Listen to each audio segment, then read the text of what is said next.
আসসালামু আলাইকুম। চলে আসলাম নতুন আরও একটা রান্নার ভিডিও নিয়ে। আজকে আমি যে রান্নাটা দেখাবো এটা আপনারা খেয়ে বা দেখে বুঝতেই পারবেন না আমি কি রান্না করছি। তো দেখতেই পাচ্ছেন আমার হাতে মাছ, আর এটা তো সবাই চিনেন, পাঙ্গাস মাছ। আজকে পাঙ্গাস মাছ দিয়ে আমি এমন একটা রেসিপি করে দেখাবো যেটা আপনারা বিভিন্ন রেস্টুরেন্টে খেয়ে থাকেন কিন্তু বুঝতেই পারেন না যে কি খাচ্ছেন। তো দেখুন মাছটাকে আমি কেটে নিচ্ছি কিভাবে।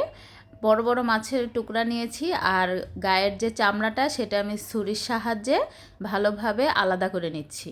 আর এই কাজটা একটু গায়ের শক্তি সহকারে করতে হবে, কারণ টান দিতে গেলে মাছটা ছাড়ে যায়। মাছটা যেহেতু নরম মাছ, দেখুন আমারও এরকম অবস্থা হয়ে যাচ্ছিল। তো যাই হোক, আমি অনেক কষ্ট করে এটা ছাড়িয়ে নিয়েছি। আর সাথে পিঠের অংশে যে তেল চর্বি থাকে সেটাও খুব ভালোভাবে কেটে নিতে হবে, যেন কোনো তেলের গন্ধ না থাকে। তো দেখতেই পাচ্ছেন আমি সবগুলো মাছ ছাড়িয়ে নিয়েছি। এখন খুব ভালোভাবে পরিষ্কার করে ধুয়ে মাঝের কাঁটাগুলো বের করে টুকরা করে নিয়েছি। এখন এই মাছের টুকরাগুলোর ভিতরে কিছু মশলা মাখিয়ে নিতে হবে। আর এখানে আমি মশলার ভিতরে গুঁড়া মশলা ব্যবহার করেছি, লবণ, হলুদ, মরিচের গুঁড়া, জিরা গুঁড়া, ধনিয়া গুঁড়া আর গরম মশলা গুঁড়া, সাথে সয়া সস দিয়েছি আর অল্প পরিমাণে টমেটো সস দিয়েছি। এখন এটাকে খুব ভালোভাবে মাখিয়ে ম্যারিনেট করে রেখে দিতে হবে। আধা ঘন্টা ম্যারিনেট করে রেখে দিলেই হয়ে যাবে। এই মাছের টুকরাগুলো কি মাছ না মাংস আপনারা বুঝতেই পারবেন না, একবার বাসায় ট্রাই করে দেখবেন প্লিজ। তো যাই হোক, এখন ম্যারিনেট হয়ে গিয়েছে, এরপর ভাজতে হবে। তো ডিপ ফ্রাই করার আগে এটার ভিতরে অল্প পরিমাণে একটু ময়দা আর কর্নফ্লাওয়ার ভালোভাবে মাখিয়ে নিয়েছি। খুব ভালোভাবে কোট করে নিতে হবে যেন প্রতিটা মাছের গায়ে ভালোভাবে মিশ্রণটা লেগে যায়। তো আমি প্যানে তেল গরম বসিয়ে দিয়েছি অলরেডি, আর সব মাছের টুকরাগুলো একসাথে ভেজে নিচ্ছি। এখানে চাইলে আপনারা অল্প অল্প করে আলাদাও ভাজতে পারেন, কিন্তু আমি একসাথে খুব কড়া করে এগুলোকে ভেজে এখন তুলে নিলাম। তো এখন মূল রান্নায় চলে যাই।